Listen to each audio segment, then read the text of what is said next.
Hey, what's up guys? AD the Barber here. Today I want to show you guys how to get a nice crisp lineup to finish off your haircuts. Now we all know this is the most important part of the haircut. It can make or break it no matter how great of a cut that you gave the client. So the first thing we want to do is start off with brushing the client's hair. Also, we want to make sure that the hair is clean, it's free of any grease or pomades, and that the hairline is dry so we can get our best possible outcome. First thing I'm gonna do is I'm gonna grab my Andy's T outliners. And that's the only clipper I'm gonna use for this cut. And now I want to start off from the middle of the client's hair. And so if you can't find the middle, obviously measure up from the tip of the nose to the top, and that will give you your middle, which is a good starting point. And it's not a point that you have to start at, it's just my preferred starting point.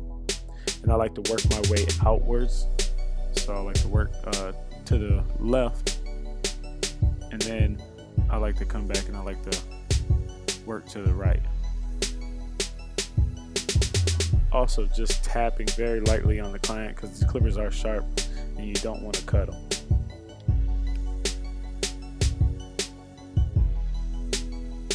Now after I work my way to the left, I want to come back to the middle and I want to work my way to the right of the client.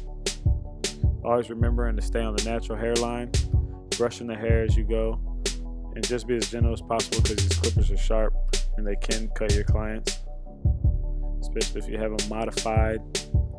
Anytime you get the modified blades, make sure that if you're working with a client with sensitive skin, be very, very gentle because you can cut the client.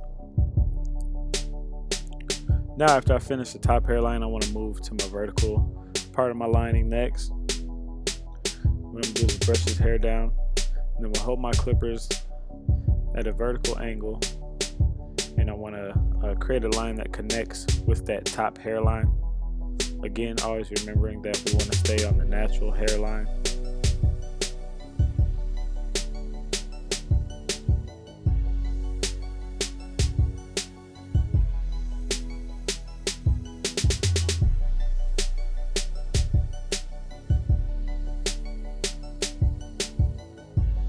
So now when I get over to the right side of the head, I want to follow the same steps I did on the left side. I want to have the same vertical angle, connecting my vertical line to my top line as I did on the left side, because I want the lining to come out even. Again, always remembering to stay on the natural hairline. And a good technique to use is to use the edge of the trimmers compared to the whole blade. It'll help you be more precise and get a better lining. Now when it comes to the C part of the hairline, you really got to be careful because this is probably one of the easiest parts of the hairline to push back, and it's probably one of the most known parts of the hairline to push back. So what I recommend is basically using just the edge of your clippers, as you'll see me do probably 90 to 95% of the time, sometimes even 100% of the time. It just helps you, like I said before, to be more precise in what you're doing. And usually I like to start at the top. I like to work my way about halfway down, and then I like to go to the sideburn and work the sideburn up and then connect the 2 points.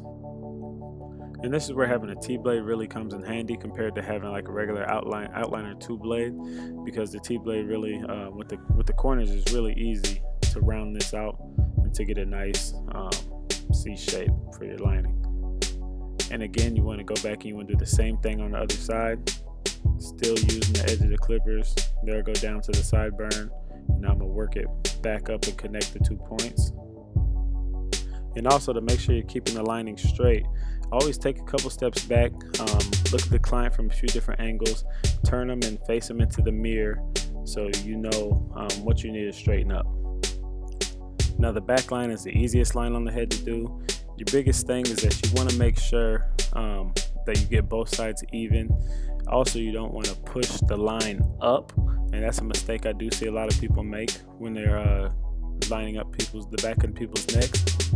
You just want to make sure that you don't push it up, and that when you step back and you look at it, you have a even slant coming down, and you don't want to be crooked, the slant pointing to the left or pointing to the right. And again, the T-blade really comes in handy when you're working around ears.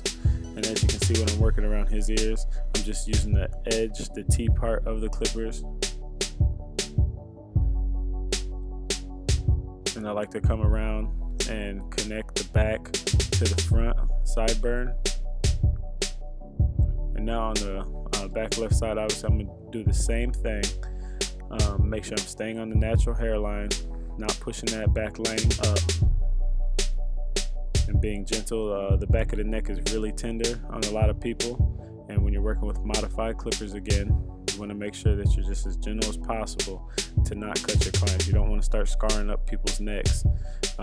If you're new to this, you may want to use a pair of clippers that don't have modified blades, just so you're on the safe side and not cutting up people. And remember that T-outliners get hot really fast, and when they get hot, they cut really easy. So if they do start getting hot on you, you might want to switch out to a different pair of trimmers.